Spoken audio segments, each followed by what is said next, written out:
பேருக்கு அந்த விஷயங்கள்லாம் நடந்துக்கிட்டு இருக்குது. அவங்களோட அகத்திய பெருமான் கொடுக்கக்கூடிய வரம் நம்பி வரத சீடர்களுக்கு இவ்வெளியில் இல்லாமல் தொலைதூரத்தில் இருந்து சபையை நம்பி இருந்தவங்களுக்கு அபூர்வமாக அதிசயமாக பெரிய பெரிய விஷயங்கள்லாம் அற்புதங்கள் நிகழ்ந்துக்கிட்டு இருக்குது. வரம் வாங்கி போனவங்கள்லாம் எல்லாம் அகத்திய பெருமான் அருளால் இது நடந்துருச்சு அது நடந்துருச்சு அப்படின்னு செவி இனிய கேட்கக்கூடிய தருணங்கள் அற்புதமாக வளம் கொண்டிருக்கின்றது.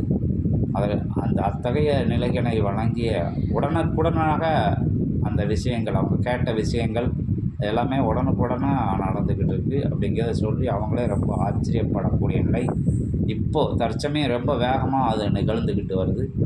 அதை கொடுத்த சூட்சமத்தை கொடுத்த அந்த பெருமுனியின் திருப்படி பணிந்து திருத்தால் வணிகிறோம். அகத்தியமே ஜெயம். சிவப்பிரபஞ்ச சூட்சமம். இது சிவப்பிரபஞ்ச இறை நிகழ்வு சூட்சமம். இச்சூட்சமத்திற்குள் சென்று ஆராய்கின்ற பொழுது அவனுக்குள் நடைபெறும் நிலை என்பது அவன் வினையகற்றி நடைபெறும் நிலையும் உண்டு. அவன் மூலமாய் வைத்து இச்சபை நோக்கி வரும் சீடர்களை வரவழைக்கின்ற அற்புத நிகழ்வும் உண்டு. என்றும் இறைமகா பெருநூலின் ஆற்றலை உணர வைக்கவும் ஒரு நிலை உண்டு. சிவமகா சபையினுடைய ஆசானின் நிலையினை தெரிவிக்கவும் ஒரு நிலை உண்டு.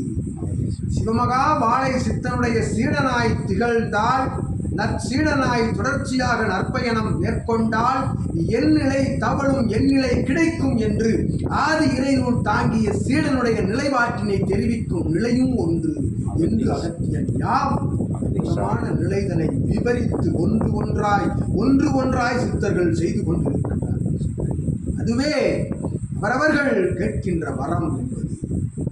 வரம் என்பது அது வரமாக அளித்து அதனை வரவு வைக்கும் வரமாகவும் சித்த சபை செய்து கொண்டிருக்கின்றது என்கின்ற நிலைதனையும் சூட்சமத்திற்குள் சென்று உரைத்து ஆசிகள் வழங்குகின்றோம். யாவருக்கும் சித்தர் பெருமக்கள் ஆசிகள் வழங்கி கொண்டிருக்கின்றார்கள். வாறு வழங்குகின்ற ஆசிகளை அவன் நெறிமுறை தவறாது தன் அடி ஆழ்நிலை மனதில் எவன் ஒருவன் சரணாகதி என்னும் நிலைப்பாட்டிற்குள் சென்று அமர்ந்து வணங்குகின்றானோ சிவசபைதனை சித்தனை இறை சூட்சம நூலினை தன் நிலைக்குள் இருந்து எவன் வணங்குகின்றான் அந்நிலை என்பது ஆசி என்பது உச்சிதப்படுத்தி சத்திய நித்திய நிலைகளுக்குள் சென்று சரணாகதிக்கு இந்நிலை வரம் உயிர்ப்பித்து அது உயிரோடு திகழ்ந்து கொண்டிருக்கின்றது நிலையே சபையில் நடந்து கொண்டிருக்கிறது. சபையில் அமர்வோர்கள் சபை சீடர்களாக வர இருப்பவர்கள் யாவரும் அற்புதமான ஆதி கைலாய சிவசூட்சம நூலோடு நூலாக ஒன்றாக கலந்தால் ஒழிய யாம் வழங்கும் ஆசிகளின் நிலைப்பாட்டிலிருந்தும் சித்தர் பெருமக்கள் வழங்கும் ஆசிகளின் நிலைப்பாட்டுகளிலிருந்தும் அவர்கள் அவ்வாறு இறை சூட்சம நூலோடு நூலாக கலந்து அமர்ந்து சரணாகதியோடு அமர்ந்தால் ஒழிய இவ்வாசிகளை உணர முடியாது என்று அவ்வாறு அமர்பவர்கள் இறை சபையோடு கலக்கிறார்கள், பிரபஞ்சத்தோடு கலக்கிறார்கள்.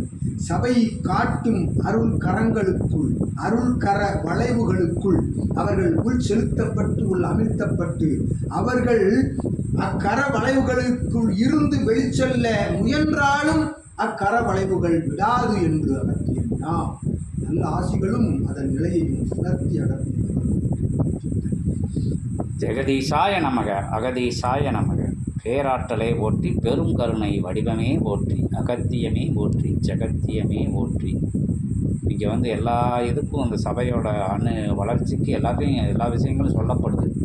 சபை உன்னத உயர் வளர்ச்சி அடையணுங்களுக்காண்டி இங்கே வரக்கூடிய சீடர்களுக்கு ஆற்றலை அனுக்கிரகத்து அற்புதமான அத்தகைய புண்ணிய நிலைகளை சித்த பெருமக்கள் அந்த வாழை சித்தனோட 11,000 தவ நிலையிலே இருந்து அதை அப்படியே எடுத்து வாரி வளர்ந்துதாங்க. பயன்பட்டுக்கோங்க.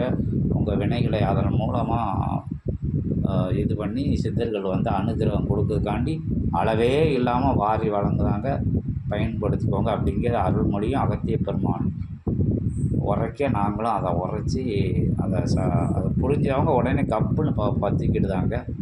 வினை மிகுதியாக உள்ளவங்க அந்த நான், அந்த அகம், நான் அங்கே படிச்சுட்டு வந்தேன், இங்கே படிச்சிருக்கேன், அதை படிச்சிருக்கேன், அந்த சித்தனை பார்த்தேன், இந்த புத்தனை பார்த்தேன், அதை பார்த்தேன், இதை பார்த்தேன் அப்படிங்கிற நிலையில் உள்ள மாந்தர்கள் அமர்ந்திருப்பவன் முன்னால் அமர்ந்திருப்பவன் அகத்தியன் என்று உணர்ந்தவன், சிவத்தை சுமந்திருந்து சிவ திருக்கைலாய பணிதனை ஏற்று நிகழ்த்தி வரும் சிவமகா பால சித்தன் என்று உணர்ந்தவன் அகநிலையிலிருந்து வெளிச்செல்வான். அவன் அகநிலைக்குள் இருந்து வெளிச்செல்வான் சித்தனை. அவ்வாறு அமர்ந்திருப்பவன் சாதாரண மானிடர்கள் என்று நினைப்பவனுக்கே அதுகாரும் அது போன்ற நிலைகள் நான் என்ற நிலை சச்சங்கத்தில் அமர்ந்த பொழுதும் உள்ளிருக்கும். அவ்வாறு அவனுக்குள் நான் உள்ளிருக்கும் பொழுது நான் வெளியில் இருப்பேன் என்பதே ஊர்ஜிதம் என்பதை நீரும் உரைக்கின்றாய், யாமும் உரைத்துக் கொண்டிருக்கின்றோம். அவனுக்கு எக்கணம் உரைத்து அவன் அதிலிருந்து வெளிவருகின்றானோ அக்கணமே அவனுக்கு ஆற்றல் கிடைக்கும், அனுக்கிரகம் வந்து அடையும், அருள்நிலை அவனை சென்று அடையும் சித்தனை. இதுவே இச்சபையின் அடிப்படை நீதி. எழுதிய நீதி, எழுதப்படாத நீதி என்று யாம் உரைக்கின்றோம். பேராற்றலை போற்றி பெருங்கருணை வடிவமே போற்றி அகத்தியம் அமர்ந்திருக்க ஜெகத்தியத்தில் பயமில்லை என்கின்ற அற்புதமான நிலைதனை உணர்ந்த சீடர்கள் உடம் வருகிறார்கள். அவர்களுடைய பயணம் இனிதாக இருக்கின்றது. அவர்களுடைய அத்தகைய பின் வருகின்ற அகத்தியத்தின் திருவடியை பின்தொடர்ந்து வருகின்ற அத்தகைய சீடர்களுக்கு நல்ல அனுக்கிரகம் நற்சபையிலே இருந்து கிடைத்து அவர்கள் வந்து உளப்பூர்வமாக அதை கண்டு அந்த நிலை ஆனந்த பெருநிலை அடைந்து அற்புதமாக பவனி வரும் நிலை தென்படுகின்றது. தொடர்ச்சியாக இந்நிலை தொடர அத்துணை ஆற்றல்களும் அனுக்கிரகம் கொடுக்க பிரபஞ்ச திருவடியை வணங்குகிறோம், அகத்தியத்தை வணங்குகிறோம், ஜெகத்தியத்தை வணங்குகிறோம், ஜெகமகா சித்தனை வணங்குகிறோம். ஓம் அகதீசாய ஜெகதீசாய நமோ நமக. இது போன்ற நிகழ்வுகள் எங்கும் நடக்கப்படவில்லை. யாதொரு இடங்களிலும் இது போன்ற ஆசிரமங்கள் இதுவரை காணப்படவில்லை. கைலாயத்தில் கூட இயல்பாக இத்தகைய நிலை நடைபெற இல்லை என்கின்ற விஷயங்கள் இந்த பூலோகம் முழுவதும் இத்தகைய ஊடக நிலையின் மூலமாகவும் இயல்பாக சீடர்கள் செல்கின்ற நிலைகள் மூலமாகவும் அறியும்போது நற்சபையின் வளர்ச்சி அது எந்த அளவுக்கு இருக்கும் அப்படிங்கிறது தெரியுது. அதில் வரக்கூடிய நற்சீடர்களை தேர்ந்தெடுக்கும் வல்லமையை கொடுத்தரல அகத்தியத்தின் திருவடி பணிந்து நிற்கிறோம், திருத்தால் பணிந்து நிற்கிறோம். அகத்தியமே ஜெயம். சுற்றமத்தில் உமக்கு உணர்த்தப்படும், சுற்றமத்திலும் வரும் சீடர்கள் பற்றிய நிலைகள் உணர்த்தப்படும், சபை தொடர்பாளர்கள் பற்றிய நிலைகளும் உணர்த்தப்படும். அதுகாரும் அதனோடு இணைந்தும் அகத்தியனுடைய ஆசி மொழிகளின் அனுமதியின் பெயரிலும் அற்புதமான சபை தொடர்பாளர்களை வரவழைத்து அவர்களையும் சீடர்களாக மாற்றுகின்ற அற்புத நெறி என்பது நிலை என்பது தொடரும் என்று அகத்தியன் எல்லாசிகள் தெரிவித்து ஆற்றலாக அகத்தியனோடு அளவலாவி அமர்கின்ற சித்தனை இதுகாரும் நிழல் நிலையில் உள்ள ஆசி மொழிகள் எல்லாம் நிஜமொழிகளாக கேட்பவனுடைய செவிகளுக்குள் சென்று ஆற்றலாய் அவர்கள் அனைவரும் ஆச்சரிய நிலையோடு அபூர்வ அதிசய நிலையோடு அதனை அவர்கள் கண்டு நின்று சீடர்களின் சாட்சி மொழிகளையும் சீடர்களின் சான்று நிலைகளையும் கேட்டறிந்து அவர்கள் அற்புதமாய் சபை நோக்கி வருவார்கள். வந்தவன் நான் என்னும் நிலையினை சுமந்து வந்தார். சபை பற்றிய வசைபாடுதலை எவனொருவன் பதிவு நிலைகளில் பதிவிட்டாலும் எதிர்த்து சாட்டையடி போல் வழங்குகின்ற அற்புத சீடர்கள் விளங்கும் இச்சபை காணா நிலையிலும் சாட்டையடி தவழும், காணும் நிலையிலும் வந்து அமர்ந்தோனுக்கு இவன் உரை சாட்டை அடி மூலம் சபையினுடைய அற்புத நெறிமுறைகளை சீடர்கள் அவனவனுக்கு தெரிவிப்பார்கள் என்னும் நிலைதனையும் உணர்த்துகின்றான். சித்தனின் பணி அற்புதமான ஆசிகள் வழங்குவதற்குரிய ஆதி கைலாய சிவசூட்சம நூலோடு நூலாக ஒன்றிணைந்து கலந்திருப்பது வருவோர்களுடைய நிலைப்பாட்டினை சீடர்கள் கண்டுகொள்வார்கள் இனி வரும் காலங்களில் அற்புத கொடுத்த ஆசிதனை அகத்தியன் வழங்கி அந்நிலை பற்றிய சூட்சமத்தினையும் அகத்தியன் விளக்கி அமர்ந்திருக்கிறார். அகதீஷாய நமக, ஜெகதீஷாய நமக. திருவடி பணிந்தோம், திருத்தால் பணிந்தோம். அகத்தியமே ஜெயம்.